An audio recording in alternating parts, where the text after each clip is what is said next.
I keep the heat in the winter, bomb dropping. I keep the heat in the winter, mile high bombing. Dropping, bombing, bombing, bomb dropping, bombing, bombing. I keep the heat in the winter, bomb dropping. I keep the heat in the winter, mile high bombing. Dropping, bombing, bombing, bomb dropping, bombing.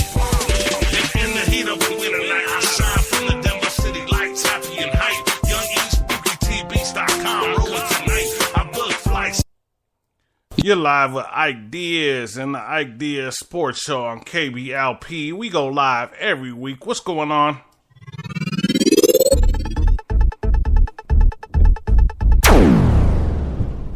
KBLP Sports with IKE. We go live. Make sure you tune in for the rest of the football season. We'll be on every Monday. We got a lot of updates. It was a wild weekend this weekend in sports. We were going through some analytics with me and my sports guy, and we were checking out some ways the Broncos could get into the playoffs. Obviously, the Dallas Cowboys are in, which was my early season pick. So there's a lot going on. There's a lot we got to go over real quick. It was a frustrating loss to the New England Patriots, which was a game that, in all reality, by points, the Broncos lost. But in all reality, they played good enough to win, except for a few major turnovers that changed the game around. And so we're on a 2-game losing streak as far as the last 2 weeks, and it's not very fun in Bronco land. Everybody's trying to hold back the tears, but I hope everybody's listening. Sorry about that. I just hit that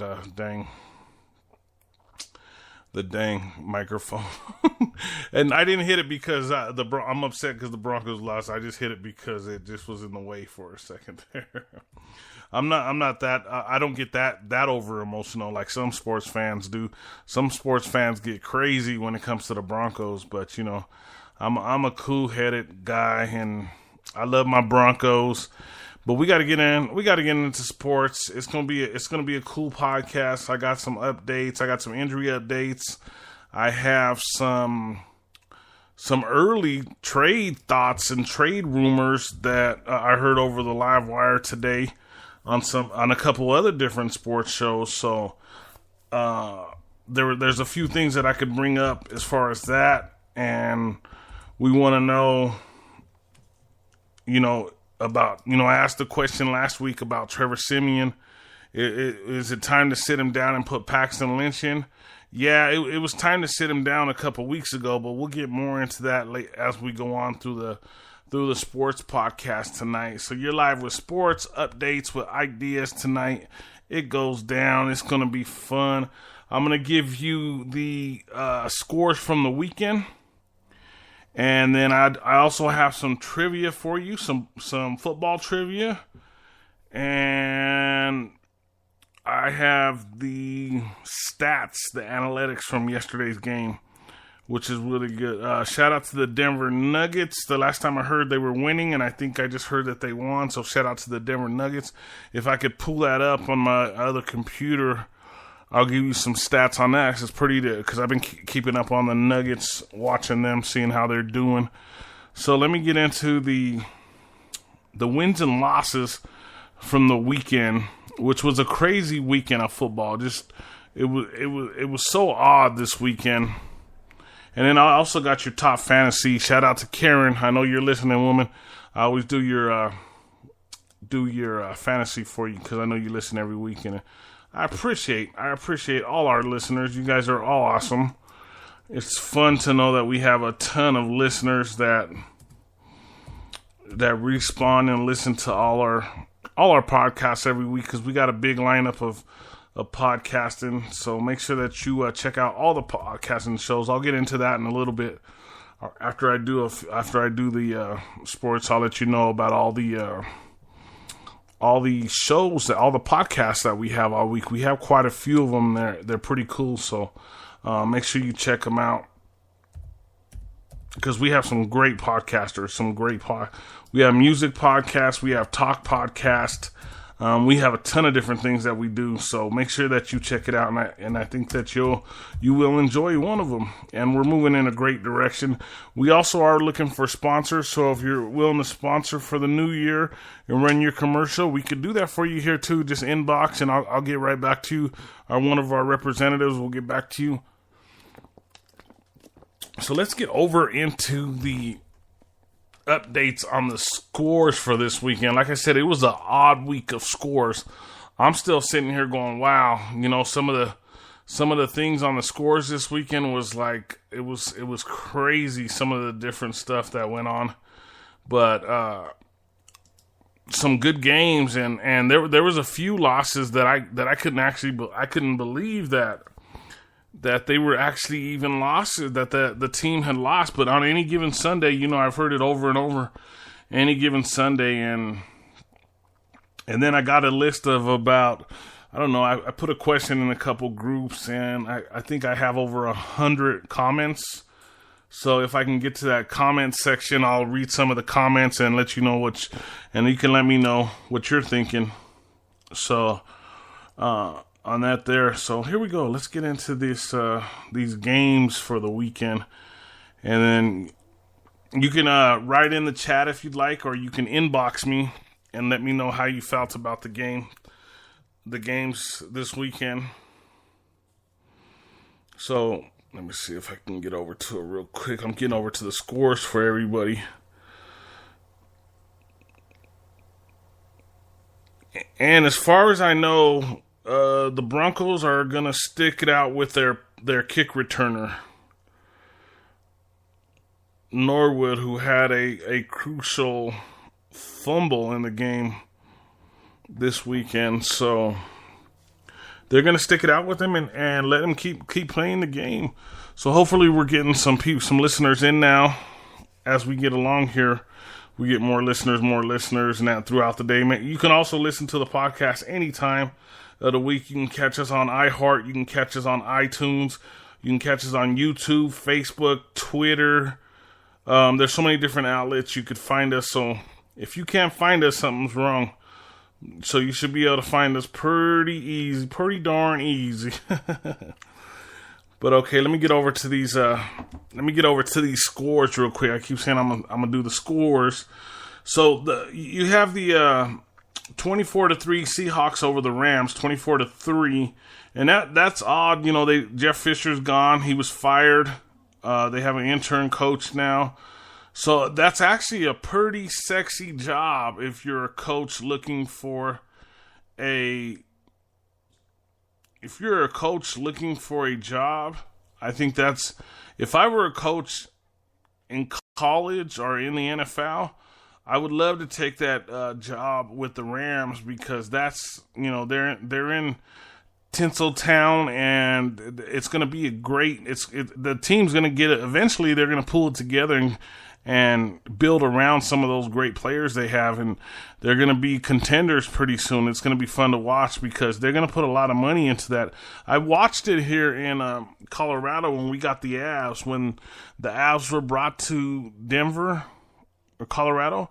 The Avs turned around and won the championship right away the first year that they were brought here. So that owner knows what he's doing as far as spending money for the right players, the team. So I think the Rams in the future are going to be contenders. Right now, they're pretenders, but in the future coming up, I think they're going to do pretty good, and it's going to be exciting to watch.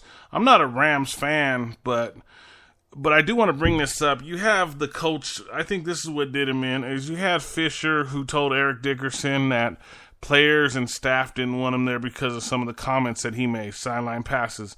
But I mentioned this last week on the sports show. You have thousands of people that show up just to see Eric Dickerson. And if you're not going to have Eric Dickerson on the sideline, those thousands of people are not going to show up and spend money. It's common sense. It's common sense that's the way it rolls. So I look at it, I think about it, I'm like, really, this is the way they're gonna do one of their all-time greats. So it's like it's hard to believe that they would do that, but that's the way it goes. But like I said, we got more sports to get into. But like I said, it is a sexy job. It's a job that I would take personally. I would be one of the first ones in line for the job, excited, because you know what I mean. That's one of the that's where you want to be at. And then we go over to a game that didn't help us very much. Thank you, Jets. Brendan Marshall, I thought you were going to come up big for us. The Jets lose to the Dolphins 34-13 even. 34-13. The Dolphins beat the Jets, which was kind of tough. It was a Saturday game, so I got to watch most of it, and I was just upset that they had lost to the Dolphins. I thought the Jets were going to put it together, you know, and pull a victory out, because I actually liked their quarterback, Petty. I actually was hoping that the Broncos would have drafted him a couple years ago when he was in the draft. So I thought he was going to play a lot better. And then you got RG3 playing this weekend again. I didn't see much of the game. I hope he's still in there. I don't know if he's injured again. 33-13 lost to the Bills. We need the Bills to lose coming up, as far as I know, for the Broncos to be into the playoffs. And then you have the Eagles and the Ravens, which the Eagles lost by 1 point, 27-26. The Eagles could have pulled that game out for us, because that's another close one that we're battling with the Baltimore Ravens for the playoff. The Broncos are battling with them for the playoffs, so I'm bringing up the Broncos through this because we're going to go through a couple playoff scenarios later on as we get on through the podcast. So there's a couple things that we gotta look at as we get a little further. The Steelers went ahead and beat the Bengals, and that's another one that we're looking at. So the Steelers are like in third place now, I think. I'm going to have to re-look at the schedule here in a second, too, to see where we're at on that one. So, and then you come over to the Colts and the Vikings. The Colts put it on the Vikings 34-6. I just don't know what happened to the Vikings. I know Adrian Peterson is out, but you know, I have no clue what happened there. So, because the Vikings started out really good, and I thought they were going to go into the rest of the season pretty pumped up and pretty solid. It just didn't go that way. So we'll see what happens there. Because they have a good core of a team, and I guess they just got to get their core back together. Who knows if Adrian Peterson's even going to be running the ball for them next year? I don't know on that one. So we come over to this is one of the ones that shocked me, was the Titans and the Chiefs. The Titans beat the Chiefs 19-17. So that's why it's, you know, the Raiders and the Chiefs and the Broncos, they're all about the same team right now, you know. So, you know, the Broncos took a loss to the Titans, you know, by 3 points. And, you know, the Broncos lost to the Chiefs by 3 points. So it's really, you know, it really comes down to the Broncos playing out these last two games and getting victories. Like I say, if the Broncos could get into the playoffs, anything could happen. In my mind, the Broncos could go ahead and go back to the Super Bowl if they could just get into the playoffs. And there's a couple different ways we want to talk about. See, we're so Bronco biased on the IKE Sports Show, but I do give you updates on other teams and other feelings. So we come over to the Titans and the Jaguars. The Texans and the Jaguars. The Texans beat the Jaguars 24-20 in a game which Tom Savage took over for Brock Osweiler.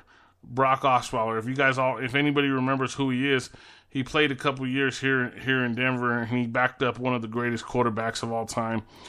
But anyway, so the Texans still won the game. Tom Savage came in and threw for 260 some yards passing. And I think Brock had like 48 yards passing. So basically what it boils down to is that they went ahead and they got a $72 million bench warmer with Brock Osweiler. So we knew that, like I've said for the last 2 years, the Broncos pulled the wool over Houston's eyes and let let Brock Osweiler go because Elway wasn't going to spend that kind of money on Brock Osweiler. So we'll see what happens there. Like I say, he was a Bronco, so I wish him the best.